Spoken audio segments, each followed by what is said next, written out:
Nama saya Maria Norberta Eventi Abu, Prodi Teknik Informatika Strata 1 dari kelas B. Di sini saya akan menjelaskan tugas kami tentang Undang-Undang IT. Bab 1, latar belakang.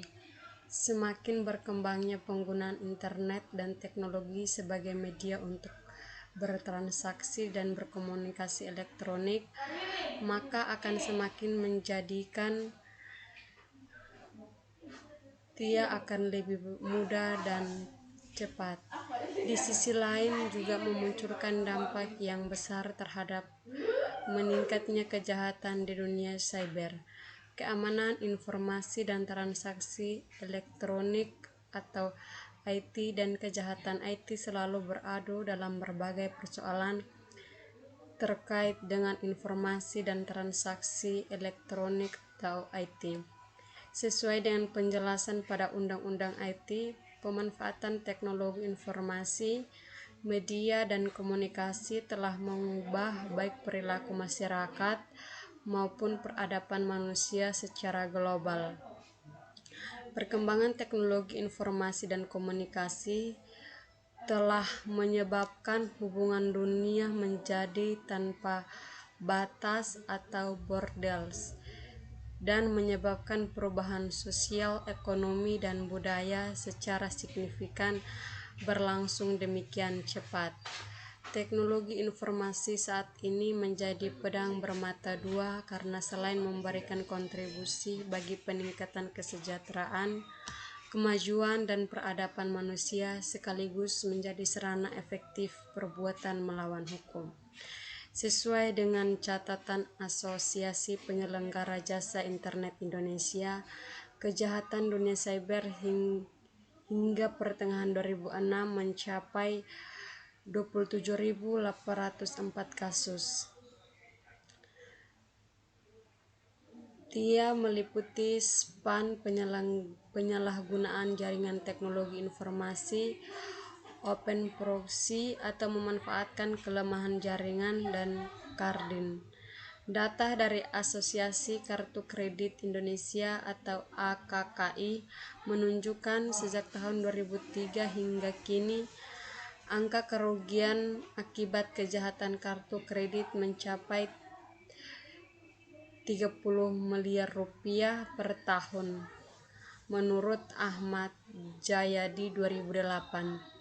Undang-Undang Informasi dan Transaksi Elektronik atau UU IT yang disahkan DPR pada 25 Maret menjadi bukti bahwa Indonesia tak lagi ketinggalan dari negara lain dan membuat peranti hukum di bidang cyberspace. Undang-undang ini dimaksudkan untuk menjawab permasalahan hukum yang seringkali dihadapi adalah ketika terkait dengan penyampaian informasi, komunikasi, dan atau transaksi secara elektronik, khususnya dalam pembuktian dan hal yang terkait dengan perbuatan hukum yang dilaksanakan melalui sistem elektronik. Esensi UU IT melengkapi seluruh transaksi berbasis elektronik seperti komputer serta jaringan dan memiliki kekuatan hukum.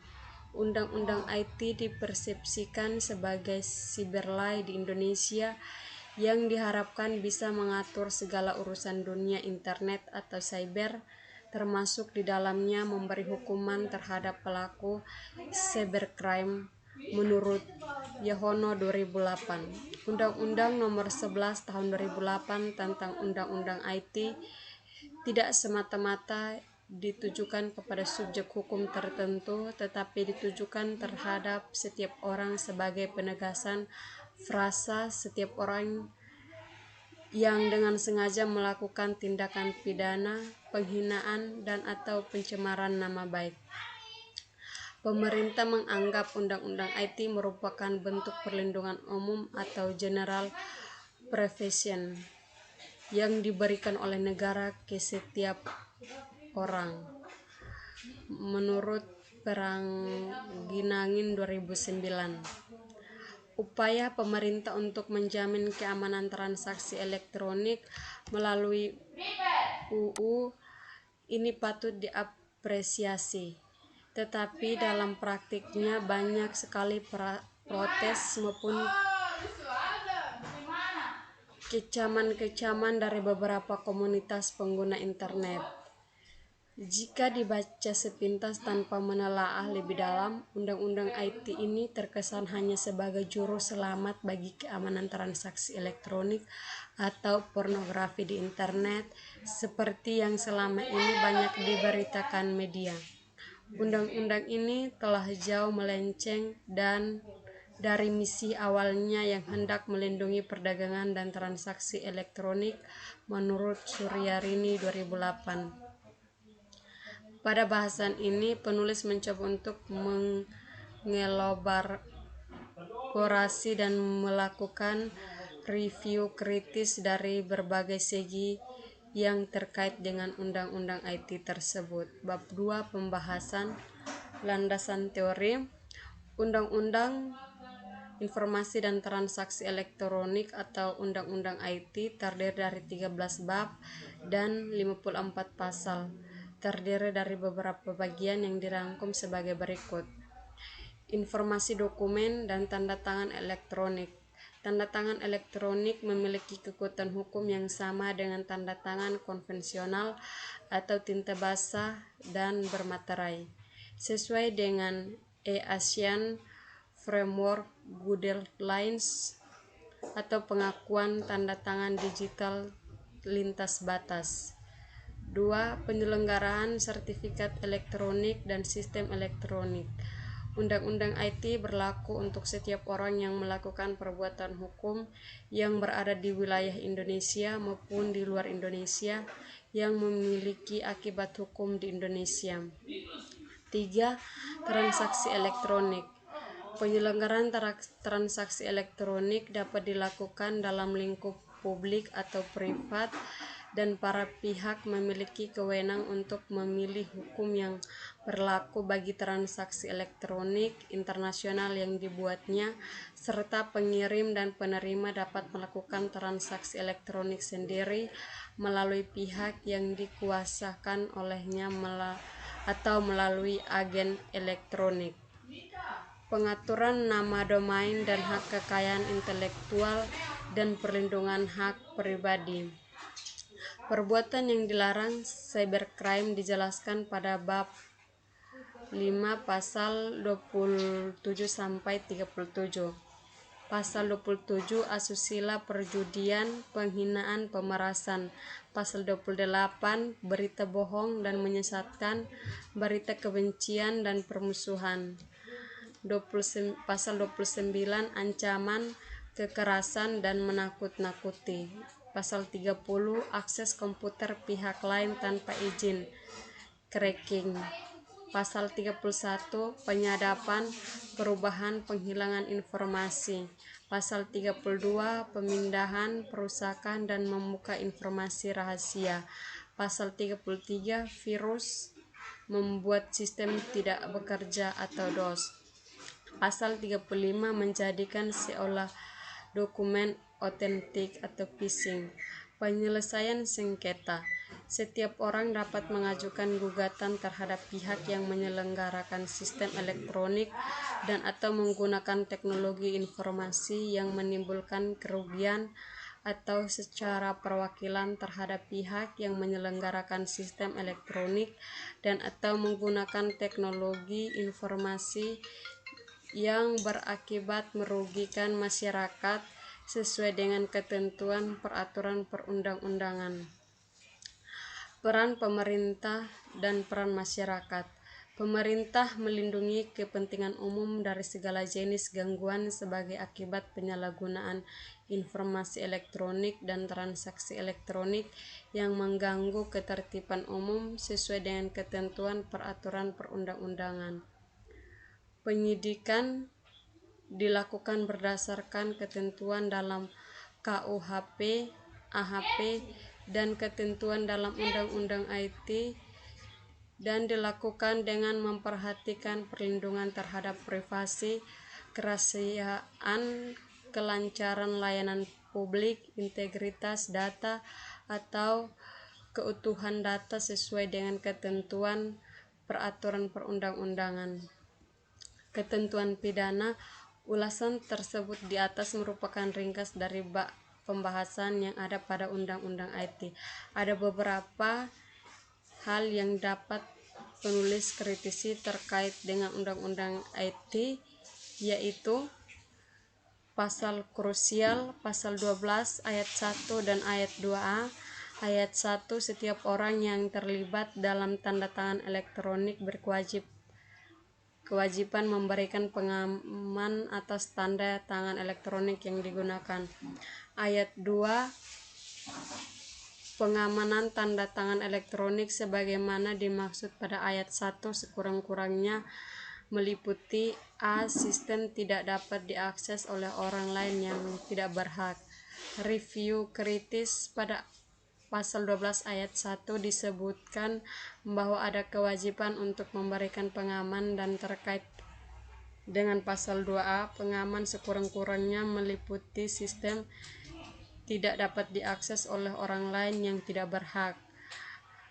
Ada ketidakjelasan mengenai batasan kewajiban terhadap pengaman tanda tangan elektronik. Kalau diinterpretasikan, maka kewajiban tidak terbatas, berlaku untuk orang yang terlibat dalam tanda tangan elektronik tersebut, supaya sistem tidak dapat diakses orang lain yang tidak berhak. Permasalahan akan muncul jika pengaman dapat dibobol pihak lain. Tentu pihak yang dirugikan atas tanda tangan elektronik tersebut akan menuntut pihak pemilik tanda tangan. Pasal 15 ayat 1 dan 3. Ayat 1, setiap menyelenggarakan asisten elektronik harus menyelenggarakan sistem elektronik secara andal dan aman, serta bertanggung jawab terhadap beroperasinya sistem elektronik sebagaimana mestinya. Ayat 3, ketentuan sebagaimana dimaksud pada ayat 2 tidak berlaku dalam hal dibuktikan terjadinya keadaan memaksa, kesalahan dan atau kelalaian pihak pengguna sistem elektronik. Kata andal dan aman dalam penjelasan diartikan sebagai: andal artinya sistem elektronik memiliki kemampuan yang cukup dengan kebutuhan penggunaan. Kata sesuai dengan kebutuhan penggunaannya masih banyak menimbulkan interpretasi yang berbeda bagi setiap pembaca Undang-Undang IT ini. Seharusnya dijelaskan lebih rinci mengenai spesifikasi yang dapat memenuhi kebutuhan pengguna sehingga tidak menimbulkan multi interpretasi. Aman artinya sistem elektronik terlindungi secara fisik dan non-fisik. Kata penjelas terlindungi secara fisik dan non-fisik juga harus dijelaskan lebih detail mengenai apa yang dimaksud terlindungi secara fisik dan non-fisik. Ayat 2 menyatakan bahwa penyelenggara sistem elektronik bertanggung jawab terhadap penyelenggaraan sistem elektroniknya. Hal ini tidak berlaku jika dapat dibuktikan terjadi keadaan memaksa, kesalahan dan atau kelalaian pihak pengguna elektronik. Maksud dari keadaan memaksa, kesalahan dan atau kelalaian pihak pengguna elektronik perlu diberikan tambahan penjelasan dalam penjelasan atas Undang-Undang IT. Sedangkan pada penjelasan Undang-Undang IT pasal 15 ayat 3 sendiri sudah ditulis, sudah jelas. Padahal kata-kata tersebut belum ada batasan yang jelas antara keadaan memaksa, kesalahan dan atau kelalaian pihak pengguna elektronik. Pasal 23 ayat 2 dan 3. Ayat 2, pemilikan dan penggunaan nama domain sebagaimana dimaksud pada ayat 1 harus didasarkan pada iktikat baik, tidak melanggar prinsip persaingan usaha secara sehat, dan tidak melanggar hak orang lain. Ayat 3, setiap penyelenggara negara, orang, badan usaha, atau masyarakat yang dirugikan karena penggunaan nama domain secara tanpa hak oleh orang lain berhak mengajukan gugatan pembatalan nama domain dimaksud. disebutkan bahwa didasarkan pada itikat baik, tidak melanggar prinsip persaingan usaha secara sehat, dan tidak melanggar hak orang lain. Hal tersebut masih sebatas pada penggunaan nama domain untuk tujuan bisnis atau persaingan usaha, dan perlu diatur juga bagaimana untuk menunjukkan bahwa pemiliknya tersebut memang benar-benar berdasar pada itikat baik. Karena pada pasal ini tidak secara eksplisit mengatur terkait dengan kepemilikan nama domain yang dengan sengaja bertujuan untuk itikat yang tidak baik, seperti yang terjadi pada kasus Klik BCA tahun 2001, yaitu pemilikan domain yang mirip dengan situs milik BCA yang dimiliki Steven Haryanto yang menyesatkan para pengguna situs. Meskipun pada pasal 3 dalam penjelasannya disebutkan bahwa yang dimaksud dengan menggunakan nama domain secara tanpa hak adalah pendaftaran dan penggunaan nama domain yang semata-mata ditujukan untuk menghalangi atau menghambat orang lain untuk menggunakan nama yang intuitif dengan keberadaan nama dirinya atau nama produknya, atau untuk mendompleng reputasi orang yang sudah terkenal atau ternama, atau untuk menyesatkan konsumen. Tapi bagaimana kita bisa meyakinkan kalau pemilikan domain itu ketika proses pendaftarannya hanya ditujukan untuk menghambat atau mendompleng reputasi orang atau menyesatkan konsumen? Perlu ada tambahan ayat yang menyatakan bahwa dengan adanya pendaftaran nama domain yang serupa tidak menjadikan pengguna tersesat dalam pemakaian domain yang lain. Pasal 27 ayat 1 dan 3. Ayat 1, setiap orang dengan sengaja dan tanpa hak mendistribusikan dan atau mentransmisikan dan atau membuat dapat diakses informasi elektronik dan atau dokumen elektronik yang memiliki muatan yang melanggar kesusilaan.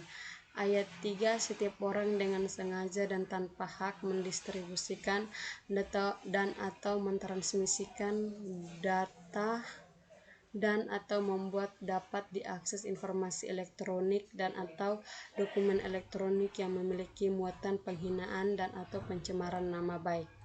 Pasal 27 ayat 1 dan 3 Undang-Undang IT, terminologi melanggar muatan kesusilaan. Perlu ada penjelasan khusus apa itu yang disebut pelanggaran kesusilaan, karena mengingat apa yang menjadi definisi porno itu sendiri masih abu-abu. Pada ayat 3, memiliki muatan penghinaan dan atau pencemaran nama baik merupakan terminologi yang sangat luas. Dia adalah klausa yang sangat luas, sangat subjektif dan multitafsir. Penghinaan dan pencemaran dalam Undang-Undang IT ini juga akan menabrak seluruh konsep dan doktrin hukum pidana dalam KUHP yang telah dijadikan acuan saat ini. Karena dalam KUHP, penghinaan itu dijelaskan dengan bermacam-macam kategori dan ancaman yang berbeda. IT mencampur adukan seluruh doktrin itu dan memberikan ancaman yang jauh lebih berat tanpa kategori, yakni penjara 6 tahun dan denda 1 miliar rupiah. Selain itu, pasal tersebut tidak memberikan pembenaran terhadap hal-hal yang berkaitan dengan pembelaan kepentingan umum. Perlu dicatat bahwa sebagaimana karet pencemaran, penyebaran kebencian, penghinaan dan sebagainya di KUHP sudah dianulir oleh Mahkamah Konstitusi. Pasal 28 ayat 2, setiap orang dengan sengaja dan tanpa hak menyebarkan informasi yang ditujukan untuk menimbulkan rasa kebencian atau permusuhan individu dan atau kelompok masyarakat tertentu berdasarkan atas suku, agama, ras, dan antar golongan atau sara. Padahal kadang kata blog itu adalah tempat pemiliknya untuk bercerita tentang kehidupan sehari-harinya. Mungkin cerita itu mengandung cerita-cerita yang tidak enak untuk dibaca bagi agama, suku, kelompok, atau orang tertentu. Berarti seharusnya dibuat spesifikasi penggunaan fasilitas internet dan web yang diperbolehkan untuk diakses setiap orang atau web untuk pribadi, sehingga dengan hal ini tidak membatasi kebebasan orang untuk berekspresi dan melekatkan cerita pribadi dalam suatu situs. Jika hal ini tidak segera ditindaklanjuti, maka ancaman bagi para blogger, forum komunitas untuk siap-siap masuk penjara 6 tahun dan atau denda 1 miliar. Pasal 33, setiap orang dengan sengaja dan tanpa hak atau melawan hukum melakukan tindakan ataupun yang berakibat terganggunya sistem elektronik atau mengakibatkan sistem elektronik menjadi tidak bekerja sebagaimana mestinya. Pasal ini sebenarnya mengatur secara global terkait dengan tindakan yang dapat menjadikan sistem tidak dapat bekerja. Namun baru secara implisit pasal ini mengatur tentang virus dan ROM komputer. Perlu dijelaskan lebih jauh lagi terkait terutama untuk pengembangan dan penyebarannya. Bab 3 penutup. Kesimpulan, Undang-Undang IT merupakan undang-undang yang dibuat untuk menindaklanjuti penggunaan internet dan teknologi informasi sebagai sarana bertransaksi dan berkomunikasi secara elektronik. Dalam undang-undang tersebut masih banyak hal yang perlu ditambahkan, terutama kesesuaian dengan paragraf menimbang huruf E, yaitu bahwa pemanfaatan teknologi informasi berperan penting dalam perdagangan dan pertumbuhan perekonomian nasional untuk mewujudkan kesejahteraan masyarakat, dan tujuan kedua dari asas dan tujuan Undang-Undang IT yaitu mengembangkan perdagangan dan perekonomian nasional dalam rangka meningkatkan kesejahteraan rakyat. Terkait hal tersebut, hanya sedikit pasal yang mengatur demi terciptanya kelancaran perdagangan secara elektronik, seperti aturan-aturan yang harus dipatuhi bagi pelaku perdagangan elektronik. Isi dari Undang-Undang IT yang paling krusial adalah justru menekankan pada perbuatan-perbuatan yang tidak bersinggungan langsung dengan perdagangan elektronik, seperti pasal 27 ayat 1 dan 3, pasal 28 ayat 2 dan pasal 29 yang cenderung menekankan masalah sosial seperti asusila, perjudian, penghinaan, pemerasan, berita bohong dan menyesatkan, berita kebencian dan permusuhan, ancaman kekerasan dan menakut-nakuti. Masalah tersebut jauh dari tujuan pasal 4 ayat 2 yang telah disebutkan di atas.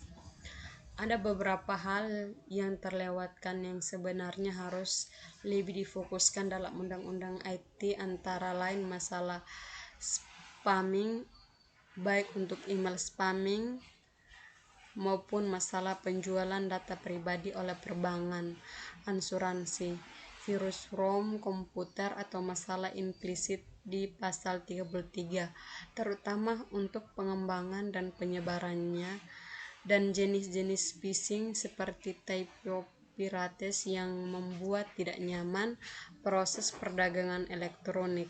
Masalah-masalah tersebut adalah juga krusial yang seharusnya secara eksplisit diatur dalam Undang-Undang IT karena menyangkut juga demi terciptanya kelancaran transaksi elektronik, khususnya perdagangan elektronik. Sekian dan terima kasih.